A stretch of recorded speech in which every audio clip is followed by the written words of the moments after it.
Hey guys, and welcome back to another episode of Federico Talks Watches. Today, I'm going to give you a piece of advice as a watch collector, but more importantly, as a watch dealer.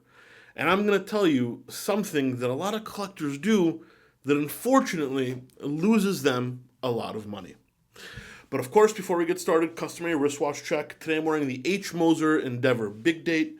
Been my grail watch for a long time. Manual wound movement, 8-day power reserve from one of my favorite brands. Absolutely killer. And of course, don't forget to check out delraywatch.com. Ton of new watches in stock. Omega Speedmaster Professional Hesalite Box and Papers just came in Omega Aquaterra from 2019, still under warranty. A Bon Mercier Capeland Flyback, the rare blue dial version, and a very tasty limited edition Laurent Ferrier Tourbillon that I think you should check out at delraywatch.com. Link in the description below. So let me preface this discussion by saying, I'm very honest with you guys. I tell it to you the way it is. And this is something that I'm going to say that as a seller of a watch, if you guys are selling a watch, may seem unfair. And it may seem counterintuitive, but you have to remember, the goal of every watch dealer is to buy it as cheaply as possible and to sell it for the most they can. With honesty and integrity, of course, every dealer is not created equal.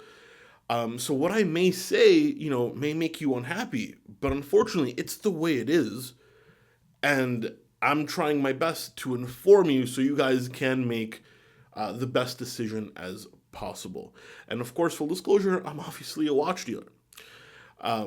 So this refers to particularly to more uncommon watches. We're not talking about watches that are fairly easy to find, like Speedmasters, but let's say you have a rare vintage Daytona, or a limited edition Lange, or a 1 of 200 IWC blue dial. So this applies to harder to find watches, more uncommon watches. And what we watch dealers call it, and excuse the language, is whoring it out. Whoring out a watch. What does that mean? That means you as a customer, you have this watch. It's a beautiful, let's say it's a beautiful Lange honey gold. Okay, pretty rare watch. You don't want it, you want to sell it. Okay, where do you start? Well, you get a list of dealers, you call one by one, call them all, you say, how much will you give me for it? What's your best price? Yada, yada, yada. Here's something you guys may not know, or you may know. Most major watch dealers, I'm talking like 80%, we all know each other.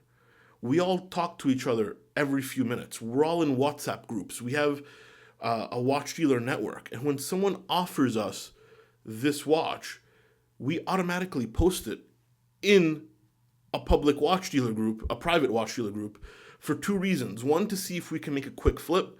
Like, hey guys, customer offering me Lange Honey Gold. First 25 grand gets it. Or, hey guys, customer offering me this Lange Honey Gold. I don't know what it's worth. What should I pay? Because not every watch dealer knows everything. So basically, we share information with each other all the time. And as soon as you've offered that watch to a bunch of other watch dealers, the watch dealer will start getting comments saying, this customer's hoard this watch out to everybody. Oh, customer offered it to me too. Or customer's a waste of time.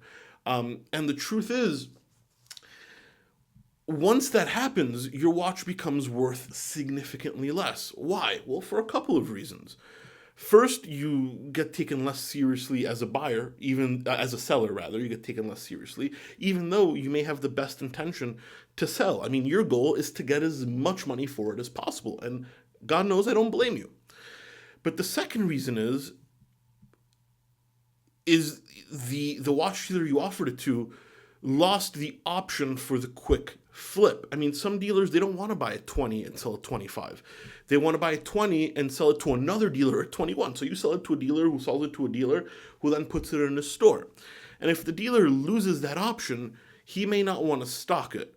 And as I said, this is more for uncommon watches, but we all very much know each other, and this happens daily. I get offered watches all the time that end up in the group chat.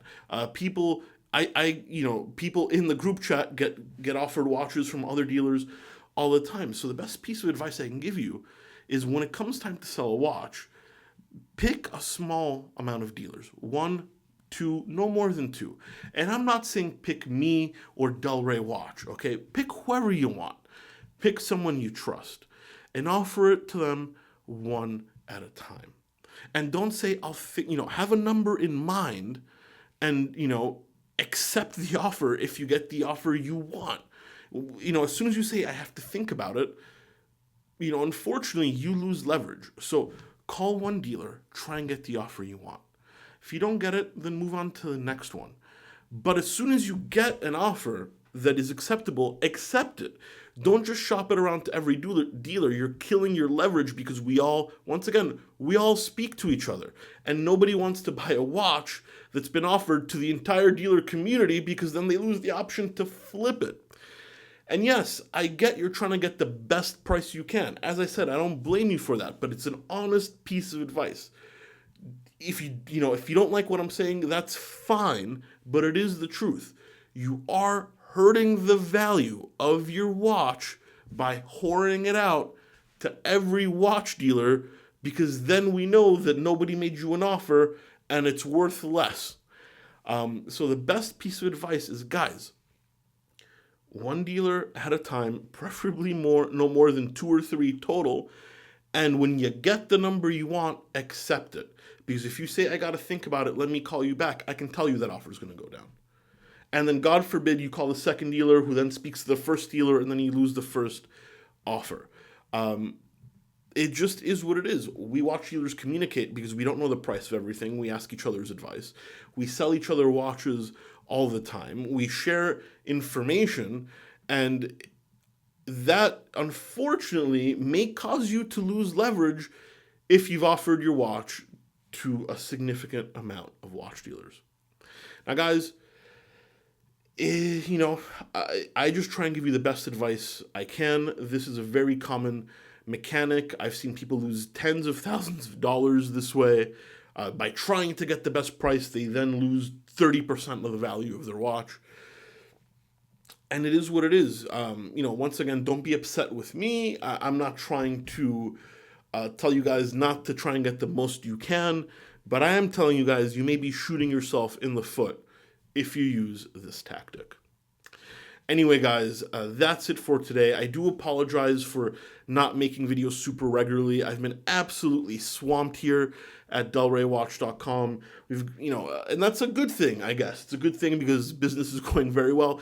It's a bad thing because I've had literally no time to get in front of the camera and shoot a few videos. And now Thanksgiving's coming up. But I'm hoping right after Thanksgiving, I will have 2-3 weeks in December to crank out a lot more content before Christmas. Then, of course, a short break, and then back to it in the new year. So I thank you for keeping to be subscribed and watching my videos. I do apologize if I've not been making enough content, but I've been struggling a little bit with the time management.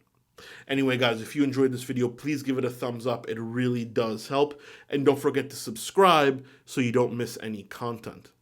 Guys, thank you so much, and I'll catch you in the next one. Take care.